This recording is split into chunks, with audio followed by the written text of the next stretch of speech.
adalah yataqarabuz zaman, kata Nabi SAW. Waktu tak terasa, tak terasa dah engkau dah datang. Tak terasa waktu begitu cepat engkau sudah datang saja nak menagih hutang.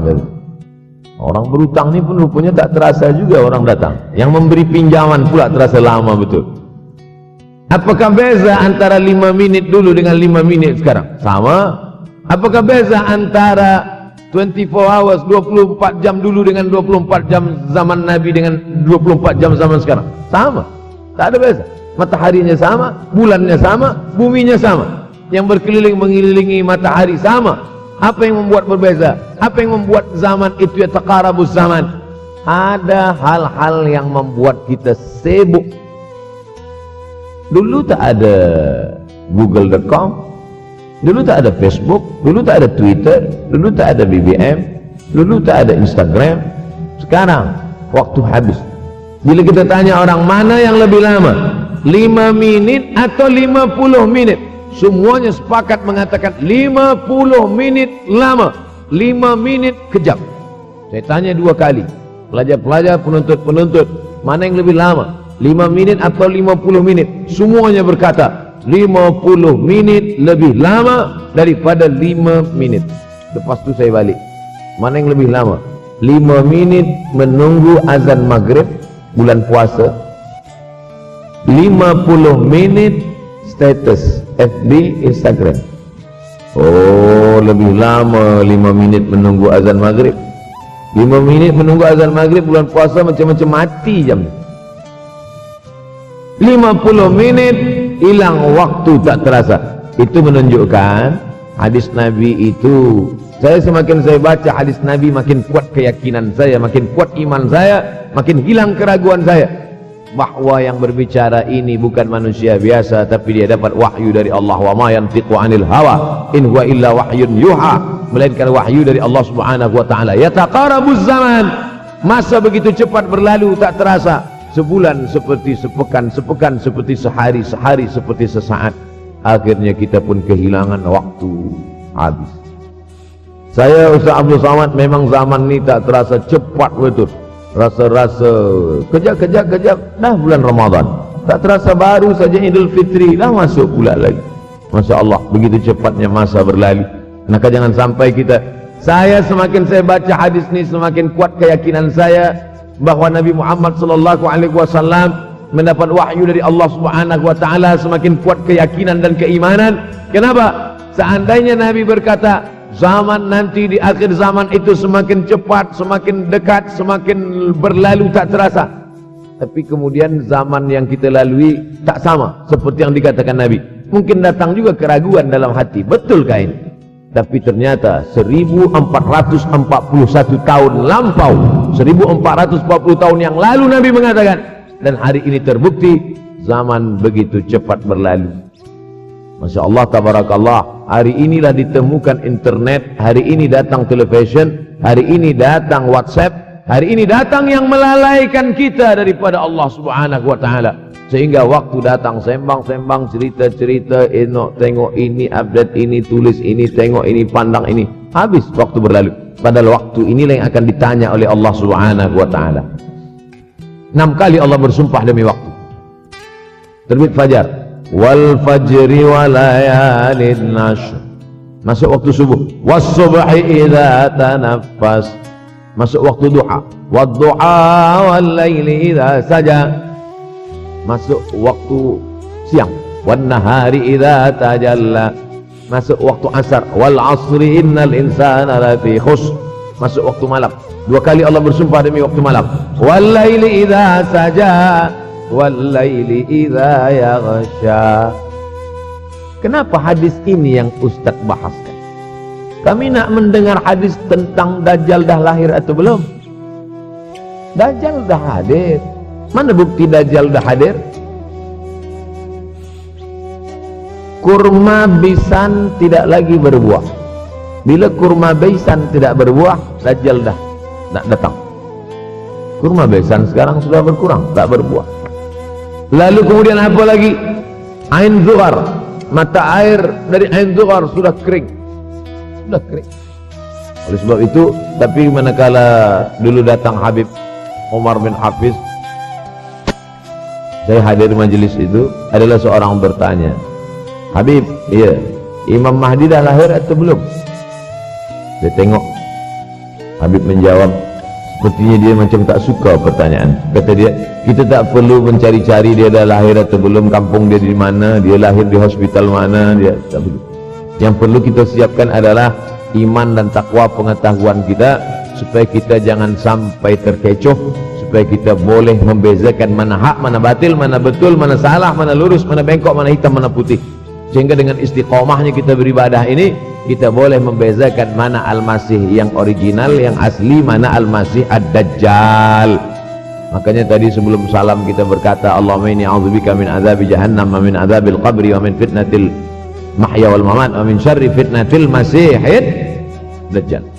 Membaca, menghafaz 10 ayat di awal surah Al-Kahfi. Siapa yang menghafaz 10 awal ayat, hadis lain mengatakan 10 akhir, 10 awal 10 akhir, elok dua-duanya.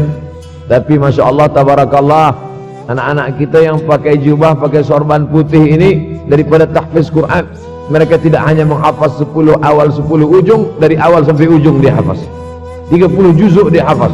Mudah-mudahan anak-anak kita penghafaz Al-Quran. Allahumma ja'al abna'ana wa banatina min huffazil Quran wal hafizat.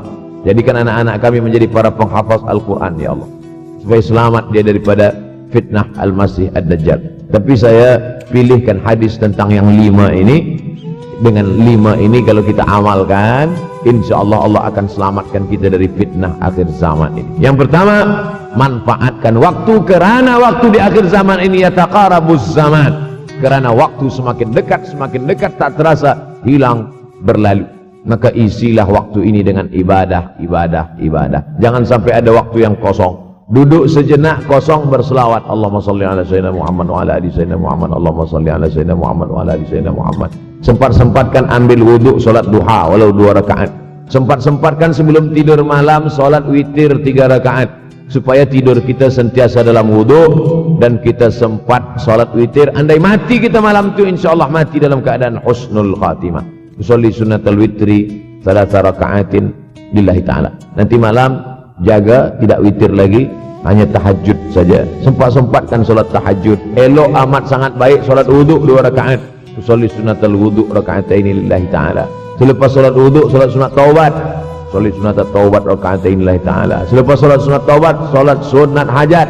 Usolli sunnatul hajat. Selepas itu barulah solat sunat tahajud 8 rakaat. Nak tambah lagi 10, 12, 14, elok, tak salah, karena dia tiada batasan.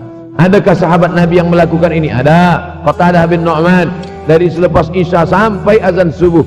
Imam Ahmad bin Ambal, dari selepas Isya sampai azan subuh.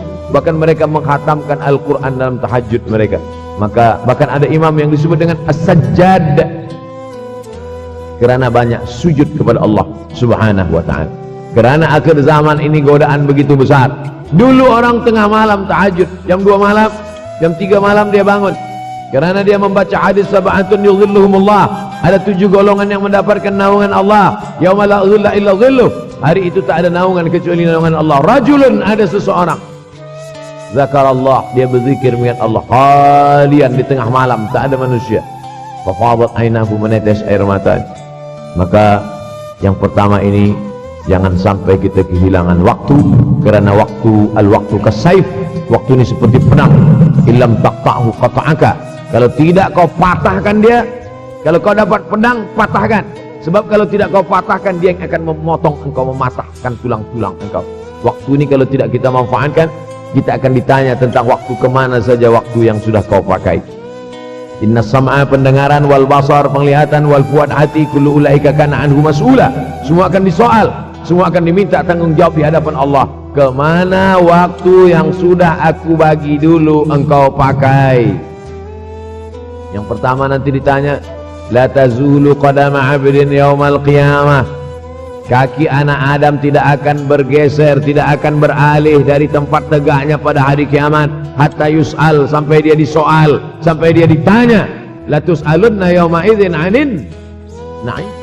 Banyak yang akan ditanya nanti, tapi Nabi bagi tahu, di antara yang akan ditanya dari sekian banyak nikmat itu, 4. Yang pertama, an umrihi fima afnah. Umur kemana engkau habiskan? Hari ini ada anak-anak muda belia umurnya 17 tahun. 17 tahun habis menghafaz Al-Quran. 17 tahun habis iktikaf dalam masjid. 17 tahun habis berzikir, berjubah, bersorban, mengabdikan ilmu, berkhidmat kepada ulama. 17 tahun habis. Tapi ada pula yang dibalik, 71 tahun habis. Rumah, office, kopi, rumah, office, kopi, rumah, office, kopi, batuk, mati habis. Apa yang dapat kita bawa menghadap Allah SWT? Yang pertama, yataqarabuz zaman. Yang kedua adalah wa yanqusul ilmu. Ilmu semakin berkurang. Kalau sudah ilmu berkurang, apa yang bertambah? Jahil. Kalau ilmu bertambah, jahil berkurang. Kalau ilmu berkurang, jahil bertambah. Mana ada orang jahil cakapnya didengar orang? Saya dulu awal-awal membaca hadis ini, wa yanqusul ilmu. Ilmu berkurang, jahil bertambah. Rasanya tak mungkin, tak logik, tak masuk akal. Mana ada orang tak berilmu cakap dia didengar? Sekarang baru saya paham. Dulu orang tak berilmu ditinggalkan orang. Sekarang orang tak berilmu asal dia pandai berbicara, dia akan didengar orang. Bahkan orang jahil pula punya channel. Apa namanya? Jahil.com. Orang jahil punya channel. Banyak pula follower dia daripada follower kita. Banyak pula viewer dia daripada viewer kita. Sebab apa? Sebab yang menyaksikan tiada berilmu, yang berbicara tiada ilmu. Oleh sebab itu maka kita galakkan menuntut ilmu di majlis-majlis ilmu.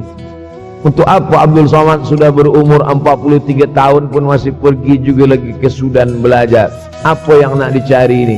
Tak lain tak bukan, mudah-mudahan kita termasuk orang yang sampai akhir hidupnya mencari ilmu, insyaAllah. Saya datang kemari bukan niat mengajarkan ilmu. Saya datang ke Malaysia tetap niatnya belajar mencari ilmu. Man salaka tariqan, siapa yang melangkahkan kaki melalui suatu jalan, yaltamisu fihi ilman, siapa yang melalui suatu jalan niatnya untuk mencari ilmu, sahalallahu lahu bihi tariqan ilal jannah, dimudahkan Allah jalannya menuju surga. Innallaha la yantazi'ul ilma intiza'an. Innallaha la yanzi'ul ilma intiza'an. Allah kalau mencabut ilmu, bukan macam mencabut pokok kayu dari tanah. La yantazilul ilmu intiza'an. Allah tidak mencabut ilmu macam mencabut pokok kayu dari tanah hingga ke akarnya, tidak. Lalu bagaimana ilmu ini dicabut? Biqabdil ulama. Dengan matinya ulama, maka habislah ilmu. Meninggal Imam Syafi'i, berkurang ilmu. Meninggal Imam Nawawi, berkurang ilmu. Meninggal Imam Fulan, berkurang ilmu. Maka yang hadir adalah al-juhala. Yang lebih menakutkan lagi adalah al-juhala bi thawbil ulama. Orang jahil dengan pakaian ulama. Abdul Somad tidak mengatakan dirinya ulama. Saya selalunya membacakan ayat Quran, membacakan hadis Nabi, menyampaikan fatwa ulama. Tak pernah saya berceramah, bertausiah. Menurut saya, siapa saya? Siapa kita? Syafi'i manusia, saya manusia.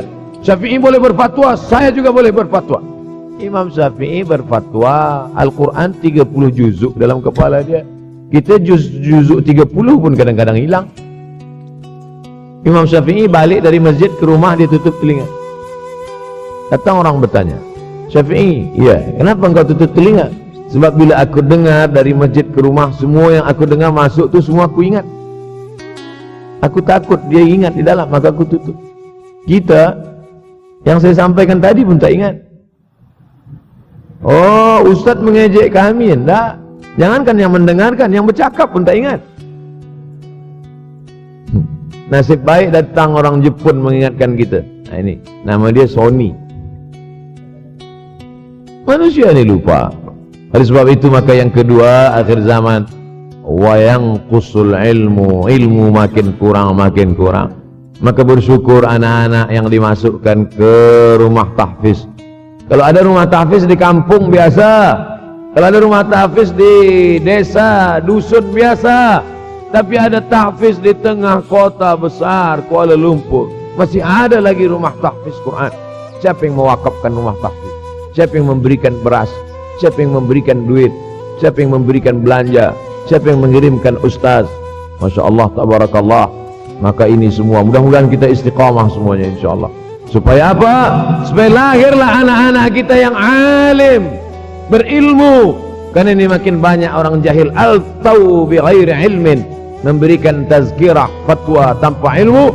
Dhalla wa adalla, dhallu wa adallu, sesat, menyesatkan. Kalau setakat sesat saja, ini sudahlah sesat, menyesatkan. Na'udzubillah. Masuk yang ketiga. Yang ketiga adalah wa yanqusul ilmu, setelah habisnya ilmu-ilmu ini semua dicabut oleh Allah Subhanahu wa taala, lalu kemudian setelah ilmu dicabut Allah Subhanahu wa taala, wa yulqas syuh, wa man yuqashuh, sin dengan hak kecil, wa man yuqashuh nafsihi fa ulaika humul muflihun. Siapa yang selamat daripada sifat syuh, itulah orang yang beruntung. Hayya 'alal falah, mari kita menuju keberuntungan, kemenangan. Siapa orang yang menang? Selamat daripada sifat syuh. Ada orang menerjemahkan syuh ini pelit, bakhil. Bakhil ada yang lebih parah daripada bakhil. Syuh. Bakhil ini, bakhil tidak ingin memberikan uangnya untuk orang lain. Itu bakhil. Dia ada uang 10 ringgit. Uang itu hanya dia makan saja, dia tak mau walaupun setengah sen kepada orang lain. Itu namanya bakhil. Kalau syuh ini, duit dia simpan, duit orang pula dia makan. Nah, itu. Jadi lebih parah lagi. Oleh sebab itu, kalau sudah ilmu ini dicabut, orang menjadi jahil, maka datang penyakit syuh yang ketiga. Apa itu syuh? Hubbud dunya, hubbul mal, wa tuhibbul mala hubban jamma. Engkau sayang kepada harta, amat sangat sayang. Dia pegang semuanya sampai tak meleleh, tak menetes walaupun satu tetes. Akhirnya mereka inilah pendusta-pendusta agama. Ara'aital ladzi yukadzibu biddin, tahukah kamu siapa itu yang mendustakan agama? Fadzalikal ladzi yad'ul yatim, mereka itu yang membiarkan anak yatim. Wala yahuddu ala ta'amil miskin, dia tidak mempedulikan makanan orang miskin. Sebab apa? Bukan sebab tak ada harta, sebab syuh. Kenapa syuh? Sebab tak ada ilmu. Tak ada ilmu tentang akhirat. Dia pegang, dia pegang, dia pegang, dia simpan, mati, habis. Yang dia bawa hanyalah 1, 2, 3 helai kain kafan saja. Itulah mengapa Sultan Turki, Sultan Muhammad Al-Fatih, Sultan Abdul Hamid. Coba tengok gambar Sultan Muhammad Al-Fatih, Sultan Abdul Hamid Turki dulu. Sorban dia besar-besar. Saya dulu terkejut, lama saya tengok, kenapa sorban orang Turki ini besar-besar. Lama-lama saya baca, rupanya sorban orang Turki itu kain kafan. Tuan-tuan, balik dari sini beli kain kafan 2 meter, ikatkan kepala, bawa sembahyang. Beringat mati. Bolehkah menyiapkan kain kafan? Baca kitab Tambihul Mughtarrin, peringatan bagi orang-orang yang tertipu. Di situ ditunjukkan banyak ulama, bahkan mereka menggali tanah di dalam rumahnya. Malam-malam dia tahajud, selepas tahajud dia duduk di dalam tanah itu supaya terasa bagaimana rasanya mati. Gali tanah 2 meter, masuk ke dalam. Tapi kalau nak buat itu kita saja dengan Allah. Jangan pula, banyak juga orang sekarang udah gali tanah masuk ke dalam, streaming pula. Hai guys, nak rasakan mata, mana boleh terasa. Kita saja masuk ke dalam, rasakan macam mana rasa. Sebab kalau cakap saja, marilah kita ingat mati, takutlah kita pada mati, kita tak tahu bagaimana rasa mati. Kalau nak merasakan bagaimana rasa mati, nanti kalau ada orang mati meninggal dunia, masuk kita ke dalam, kita sambut jenazah, kita letakkan, kita duduk, rasakan. Ketika Fatimah meninggal, Fatimah emak Sayyidina Ali meninggal, Nabi masuk ke liang lahat. Masuk Nabi ke liang lahat, Nabi berdoa di dalam. Ketika Utsman bin Maz'un meninggal, Nabi masuk ke dalam, Nabi pegang jenazah Utsman bin Maz'un, meleleh air mata Nabi turun ke misai, turun ke janggutnya, turun menetes sampai ke bawah. Merasakan bagaimana rasanya di dalam. Dulu saya pernah berjumpa dengan seorang pemuda, telinga dia pakai anting subang, Lalu kemudian saya tengok banyak tato dia. Saya tanya, macam mana cerita awak bertaubat dulu? Mak saya meninggal, Ustaz Abdul Somad. Lepas tu saya tegak di tepi kubur. Macam ada yang menolak saya dari belakang, masuk saya ke dalam. Masa masuk tu dah terasa sejuk di kaki. Datang rasa takut saya. Makanya kalau ada orang yang sudah kita bagi tazkirah, bagi nasihat tak juga, nanti ada orang meninggal, bawa dia agak dekat, senggolkan sikit jadi. Gitu caranya supaya kita terasa mati ini, supaya apa? Hilangkan penyakit syuh, cinta harta, takut mati, dan membuat kita menjadi bakhil, pelit. Na'udzubillah.